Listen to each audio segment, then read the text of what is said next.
Hello, everybody. It is Saturday, April the 19th, 2025. It's time for our That Was the Week Tech Roundup. I usually don't take these things personally, but given that my dear wife is a senior lawyer at a small company, startup called Google, I was rather insulted by Keith's title of his newsletter this week, Google and Meta. Are they screwed? Keith, that was rather vulgar, isn't it? Do we really want to screw Google and Meta? We may not want to, but the justice system in the United States certainly seems to want to. And this week, there were major milestones in both companies' cases. Meta started a trial. This is bizarre, but the trial was asking the question, was it legitimate that they acquired Instagram and WhatsApp, which, by the way, happened in 2012 and 2014, respectively. So more than 10 years later, the government decided it made a mistake to approve them and is now litigating. It's the first week, so we'll see what happens. Then Google actually was found guilty. The headlines are guilty of being a monopoly. Yeah, the New York Times headlines, Google broke the law to keep its advertising monopoly, a judge ruled. The second time this has happened. And not just the government that's looking back. Keith, you're citing pieces you wrote for TechCrunch back in 2012 when Meta acquired Instagram. It's always easy to sort of relitigate these things, or perhaps convenient to relitigate them. Hindsight, of course, is 2020. Could we have imagined this kind of bizarre scenario back in 2012 when Facebook acquired Instagram? I think we couldn't, because you and I, or you and I, and probably most of the people who watch this show understand that that was a time when the iPhone was 5 years old and had transformed consumer use of the internet. And Facebook was a web company in those days, and Google was a search engine mainly on the desktop. So both companies had a mortal threat called mobile. Android had not yet. Yeah, and you do a good job. I mean, your piece looks actually back from 2012 for TechCrunch looks very prescient that this was all about mobile, which in retrospect, I think you were absolutely right. Although, of course, mobile now is also a kind of anachronism. Yeah, exactly. But I think the trick to answering the question is it legitimate for a company threatened with death to attempt to be relevant in a new era of technology, mobile? Is making acquisitions okay? And the idea that a company facing death is a monopoly, if you put it into, I mean, that's your polemical take. I mean, you've even entitled you put your cards on the table, Keith. You've even entitled this whole thing with Google and Facebook in your links, government overreach. You're sounding more and more libertarian. I mean, Google, going back to Facebook, I mean, in 2012, there wasn't an existential crisis. Maybe Mike Isaac writes an interesting piece for the New York Times asking, what if Mark Zuckerberg had not bought Instagram and WhatsApp? Yeah. I mean, Facebook wouldn't be, $1 trillion or $2 trillion company, but it'd still be around. It wouldn't go away, would it? Well, it would go through an existential crisis, because Facebook, what is Facebook? It's a way of packaging content for consumers at huge global scale, 2 to 3 billion people. So if global consumers move to mobile and use their desktop-based web less and less, unless Facebook can effectively go there and transform itself, it's going to lose its audience. So I think these things are real. If you're sitting on the management team of Facebook in 2012 through 2015, you would be facing some serious problems. And I think Zuckerberg's emails this week bear that out. By the way, the emails show him to be a very thoughtful, prescient, strategic leader as well. Yeah, and I mean, it only underlines the fact that every company is always facing an existential threat. The innovator's dilemma is as true for Facebook and Google as it is for OpenAI today. I'm sure Sam Altman, if he has Zuckerberg's strategic sense, is already trying to think 2 or 3 moves ahead of everybody else. So isn't that somehow inevitable? So are you, I mean, is this, the more this stuff happens with the government trying to unravel, say, I'm no fan of Google, I'm certainly no fan of Facebook or Zuckerberg, but the absurdity of the government trying to unravel the Instagram deal suggests to me that the law really doesn't matter. It's all about politics and it's all about public sentiment. I mean, the law can be used by anyone for any purposes if they choose to. I think you're right to be that, let's say that's cynical, but I think it's accurate. The tell is that the government's ask of the judge, if they win the case, is to fine Facebook $30 billion, which isn't a lot for Facebook. I mean, Facebook would presumably, if that was the end of all this stuff, they would pay that and move on. It is a lot for them, to be honest, but yes, they probably would figure out a way to pay it and move on. And that's what happened to Microsoft, by the way. If you remember a decade earlier, when the DOJ successfully prosecuted Microsoft, Microsoft itself had an existential crisis with the internet, had another one with Web 2, and now, 30 years later, is ascendant again by playing the game well. So I think the real question is it right to punish these companies for things that happened a long time ago? Google's a trickier case than Meta. I think it's very straightforward. Google's trickier because the threat to Google in that era that led to them building out their advertising. They bought DoubleClick. I don't know if you remember when that happened. Yeah, but that was in what, about 2001? Yeah, and that's for display advertising, which is when you see those big like brand advertisements, which Google didn't play in up until that point. Now, this case is not about that. This case decided that Google doesn't have a monopoly in display advertising, but does have a monopoly in the exchange marketplace for regular Google-style ads. And so what happened there? There's 2 dimensions to it. One is the government's dimension. They reduced the definition of Google's business down to a tool that Google uses, an exchange, if you will. And by shrinking the definition of a monopoly, and that is worth 11% of Google's revenue. So it's not even that meaningful to Google. They wouldn't like to lose it, but they could lose it and still survive. So this really is a desperate legal case trying to find something winnable by shrinking the scope. Google, on the other hand, its existential threat is what we all know as cost per click advertising. Cost per click advertising is when you do a search and you click on a search result that's being paid for.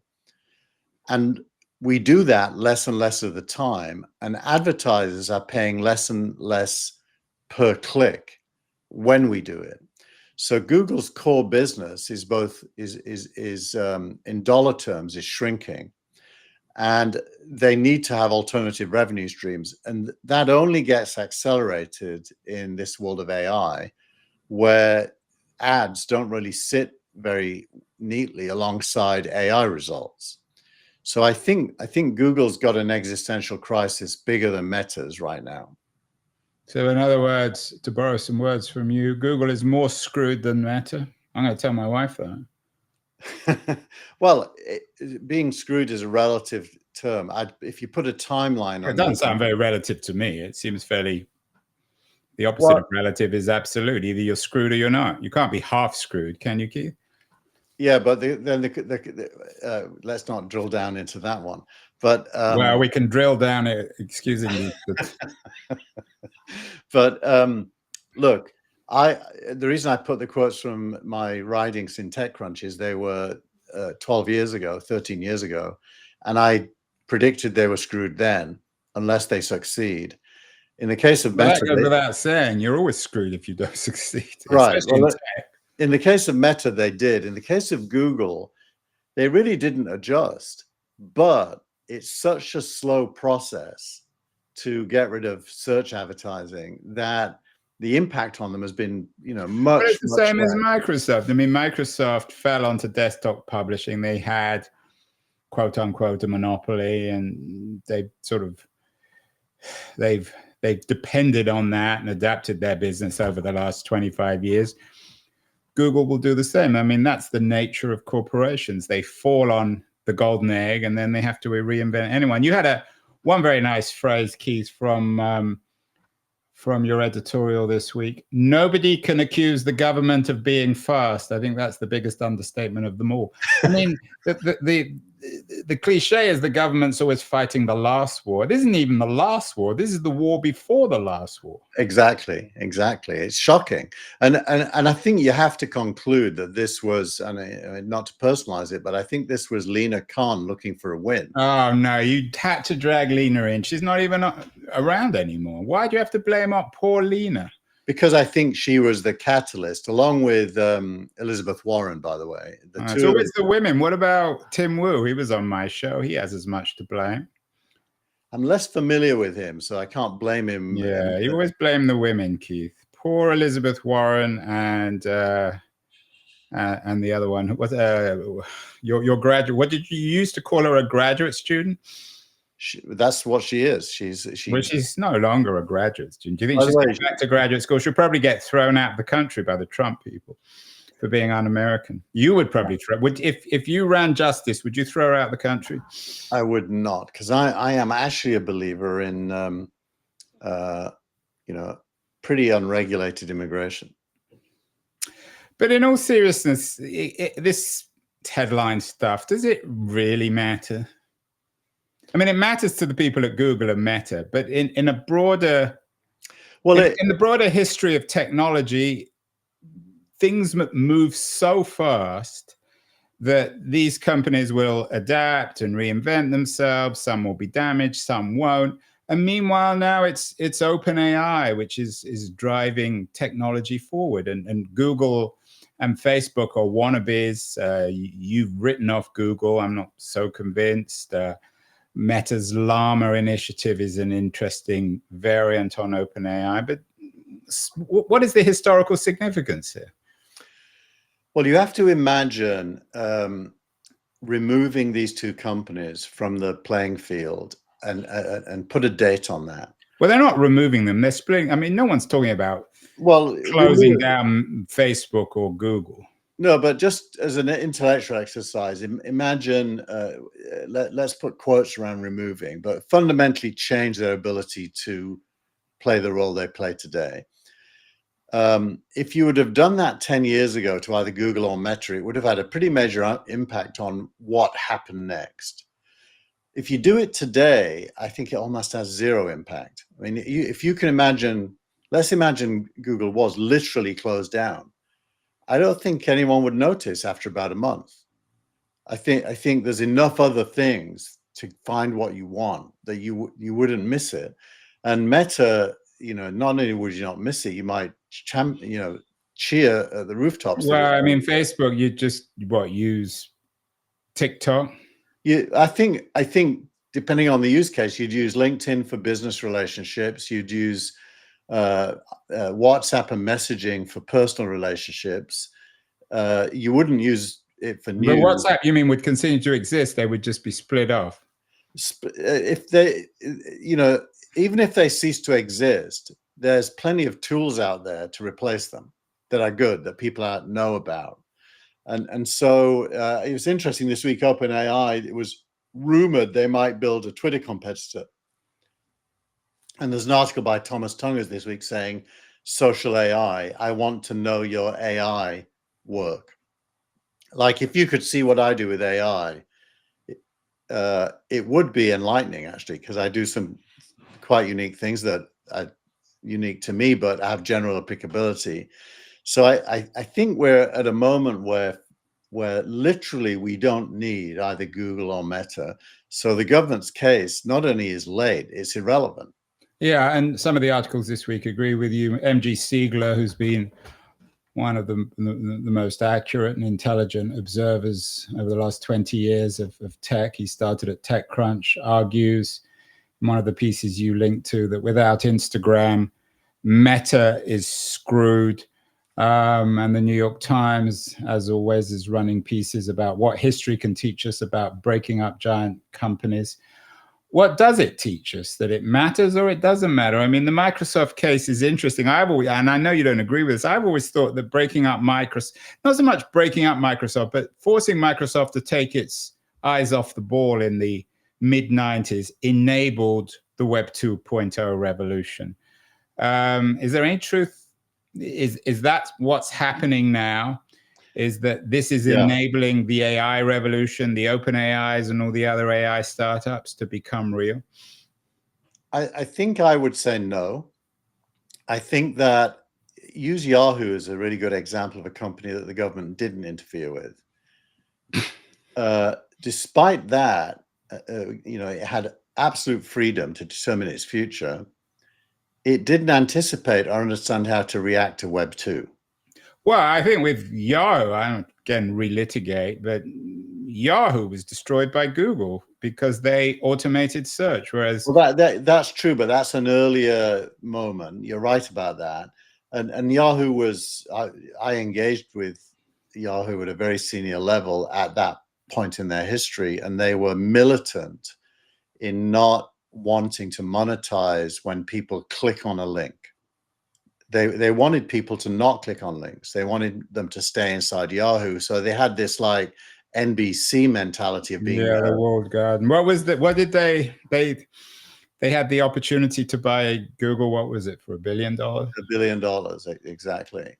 So not one of the great eras in history, although you buy them, you're damned. If you don't buy them, you're damned. Had Yahoo acquired Google, now it would be Yahoo that would be being broken up, probably. Well, actually, if you get to the fundamental reason to even mention Yahoo, it's that technological shifts blindside zealotry. If you're a zealot, and in any given era there are zealots, because that in order your dog's a zealot, Keith. Every time we start talking, it starts barking. Yeah. So basically, in every technological era produces zealots for the era. And they always, I mean, with a capital A, with a possible exception of Zuckerberg, who seems to have, understand how history works, they almost always get blindsided and end up running last era's thing into the ground. And that's Yahoo. Now, Microsoft didn't do that. Despite the DOJ, they changed their leadership and they changed their strategy. Yeah, I'm not sure about Google. I've done a number of shows recently on Google's leadership, and there's more and more talk of Demis Hassabis eventually taking over there. Their CEO is a bit of a bureaucrat at the moment. So, every company is different. So really, when the smoke clears, there really isn't any news here. Is that what you're suggesting? The only news is how stupid the government and the law courts are. Well, that's not exactly news. You're making me more and more of a libertarian like you, government overreach. I mean, in the age of Trump, what does Trump want here? He just wants more money. He probably wants Facebook's $30 billion to go into Truth Social. I think Trump is not even a player here because he's inherited all of this. I think Trump just, has no regard at all for Zuckerberg or for Google. And they say nice things about him. Where he would have done something to stop Musk being sued. He's not going to do anything to stop these guys losing, because he doesn't care about them, because they damaged him in the past. So Trump's just looking at this through a personal pair of glasses, and therefore he's really irrelevant to the whole thing. Well, the broader context, of course, which we've talked about many times, is the end of the West. We did an editorial last week on that. You have a couple of interesting pieces linked to that, especially Tom Friedman, who's been very outspoken this week on China, what China's doing right and what America is doing wrong. He was on the Ezra Klein show. I'm not a big fan of Friedman, but I thought he was quite good. And Peter Orszag, CEO of Lazard, was also on the Klein show. what's the news this week on the decline of the West and the rise of China? Last week you suggested it was pretty much inevitable. Has anything changed in a week on that front, Keith? Actually, you know, the most interesting thing in this context this week, which isn't in the newsletter because it doesn't really fit into a tech newsletter, is Vance was interviewed by the British podcast Unheard on his attitude towards Europe. And Vance made the point that America was wrong in the Suez Crisis and has been wrong several times since, and that Europe shouldn't and can't depend on America to fight its battles, because America will almost always take a different view and it will often be wrong. I thought it was amazing that he started with that. And he went on to talk about how it's good for America if Europe remilitarizes and looks after itself. And good in two contexts. One is it's good for Europe, and two, it's good to have a third pole in a tripolar world where China and America are the other two. And what that tells you is the American establishment now in the Trump administration is 100% committed to deglobalization at the political and military level. Yeah, I'm not sure you could call it an American. It's a counter-establishment, and I'm not sure. Well, whatever it sounds like he's in a law school seminar, so I'm not sure whether he counts for anything, whether anyone listens to him. Certainly within the administration, he was listened to in Europe. That story traveled worldwide almost immediately and was everywhere, and the reason is it was a pretty fundamental, deep statement of how the Trump administration is looking at the world and America's role within it. So this retreat into fiefdoms is deep seated, I would say.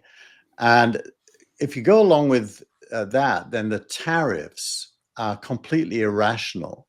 And this is what I try to get to in the editorial. Economic globalization is not only good, it's required for prosperity. And it doesn't necessarily have to correlate to social withdrawal into more local. Harari, I can't remember, I think it was in the New York Times. The Israeli historian Harari had an interesting piece on this transformation of the world into fiefdoms. He's less optimistic than you. Is there a connection, though, Keith, these two main stories in your editorial, indeed in The World this week, in the various antitrust cases against big tech and the China-America economic story, are they really the same stories, or are they in parallel? I think they all at the root have the same variables governing them, which is companies want to be global and nations don't. Economies do, but not nations. Unless, like America, it's a unipolar world, and by becoming global, the world becomes American. Yeah, well, I actually would put it the other way around. The word globalization is only ever been used when there's a single dominant world power. There's never been a globalization that's even and balanced. There's an economic theory called the theory of uneven and combined development that posits that there never can be a true balance. Yeah, and I hope we're not agreeing too much, but I think that's also a very good point, and that the American version of globalization is being replaced really by the Chinese version. Or by none. It could be by none. That globalization now is about Facebook, Google, Tesla. I make the point Tesla is ahead of this because it's got factories in Shanghai, Munich, and in Texas, and therefore tariffs don't really impact it in those local markets. And so you've got globalizing companies retreating nations or supersets of nations like Europe and the Americas, and then within the region, it makes complete sense of Trump being desirous of owning Greenland and Canada, because he's retreating into regional power. And you know, it's kind of massively disconcerting, but it reflects the truth that probably for the next 100 years, there won't be a single global leader, unless it's China, and I doubt that, because I don't think China wants to be a global leader. Well, 100 years is a long time. You're sounding pessimistic. I might be the optimist this week. Our interview of the week, not that I'm a self-promotional type, is an interview with me from Keen on America by my friend David Masciotto, in which I explain why I'm still reasonably optimistic about the American dream and American innovation. I'm not sure that necessarily means America has to be the dominant world power, or that globalization has to be done with American values within an American architecture. But people should have a look at that. Meanwhile, tech still moves at where the government moves at glacial pace, the tech moves in the opposite, increasing acceleration. In TechCrunch, there's a very interesting piece that you linked to, that Jack Dorsey and Elon Musk, who aren't always the closest of friends, would like to delete all IP law. I assume that Sam Altman, who isn't a great friend either of Elon Musk, would agree. What do they mean, Dorsey and Musk? Is it because of our AI age that we should simply get rid of IP? The article isn't deep enough to fully get into it, but my intuition would be something like this. IP law, which is different than copyright, seeks to protect inventions from being leveraged and utilized by third parties without paying the inventor. When technology changes rapidly, two things happen. The first is that IP law becomes less relevant because nobody patented the new thing, and the new thing's the only thing that matters. And you know, imagine OpenAI patented its first LLM. Well, the new LLMs released this week don't look anything like the old LLMs already within a year. So the first thing is the world's moving faster than IP law can track, and the second is what are generally known as trolls appear, trying to make money by suing companies. And those trolls go and buy IP. They weren't the original inventors, but they buy IP with the sole intention of litigating against new innovators. And so Musk and Dorsey hate that. So I think they're you know, making a fairly extreme point that nonetheless has some underlying truths to it, which is IP law is counter progressive. What's Jack Dorsey doing, by the way, now? We know what Elon Musk is doing. Why isn't he in the news more? Is he retired?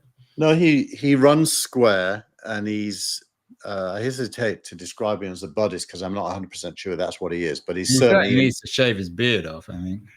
I think he's in a kind of a personal meditative state permanently where he's trying tranquility.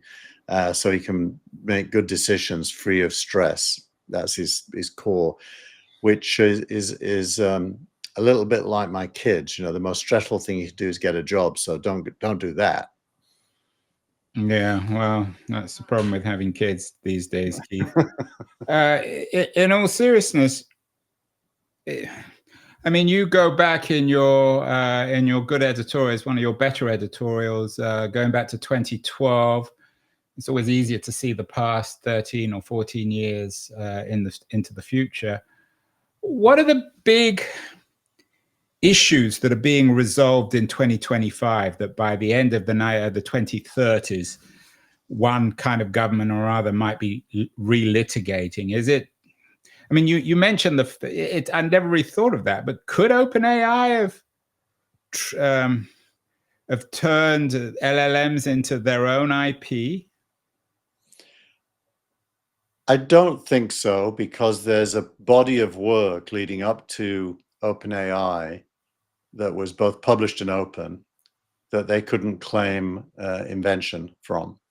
So I think the answer is no. And I think more and more research happens in public these days.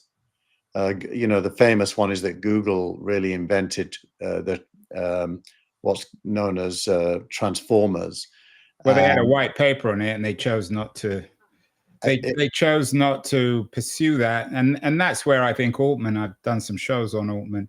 He took a gamble on Transformers on LLM and won. Yeah, exactly. So I think honestly, I never was a big believer in IP. I have filed a few patents in my time, mainly because my investors wanted me to, but I never believed that was the secret to winning. It is the secret to not being sued by third parties. Having your own patents mean Well, that's why you have lawyers. Yeah, exactly. And that gives work and money to people like myself. So when it comes to the secret of winning, what are the secrets in 2025 that may become issues by the end of the 2030s that we can't even imagine? I mean, when no one ever really talked about some of this. I mean, I guess in some ways, some of the antitrust stuff came out with the Facebook acquisition of Instagram or some of the Google stuff, but we never really thought about it that carefully. What might be significant in 2025 that that we're missing? I think that it's important to have a framing to answer that question, because there's all kinds of variables you could focus on. But I think if you want to really try to get to the essence of what's going to drive history, I think it's this conflict between deglobalizing at the national and political level and accelerated globalization at the economic and technical level. Those two are unhappy partners, and that means that the future leaders of the world are global thinkers living in a world where the political system is run by national thinkers, and that is kind of very interesting. I think the unknown, was it Rumsfeld who talked about that? Rumsfeld talks about the unknown. The unknown is really the impact of AI on employment and abundance, because obviously abundance changes all the variables, and what happens to people without jobs. Are they embraced by society and the abundance is used to raise everyone up, or do you get this bifurcation into very, very wealthy? Those are the parameters. An optimist will say we're headed for utopia, where nobody needs to work and everyone can eat, live, feed, be entertained.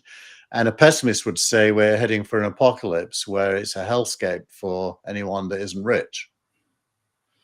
Yeah, and Ezra Klein's new book Abundance deals with this. It's as you say, the most important issue. I think it requires chess players, people able to think 5, 6, 7 moves ahead. The one person probably in Silicon Valley, or certainly tech person, able to do that, I'm not a great fan of ethically, but a very smart guy, Peter Thiel. I think he's probably thinking about some of these issues. We will see. Finally, your post of the week goes back to the theme of this week. Are Google and Meta screwed? But you're focusing exclusively on Google. It's a post from the Vice President of Regulatory Affairs at Google, a woman called Leanne Mulholland. We won half of this case, and we will appeal the other half. Is this Orwellian logic, Keith? 2 + 2 = 5? Well, what's amazing is a Google senior vice president turned into Donald Trump when it comes to a legal case. Trump is very public about his opinion about outcomes that in cases he's involved in, but normally professional corporations stay quiet and work in the background.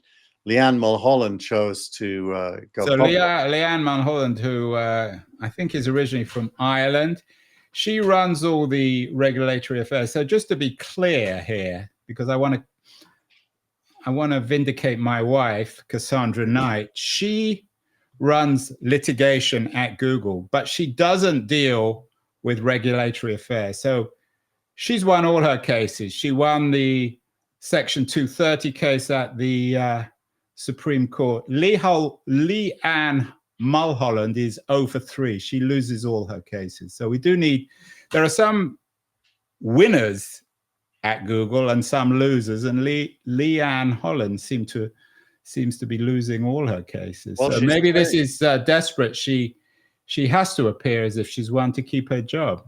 well, she's claiming a half win, and it's like being half pregnant.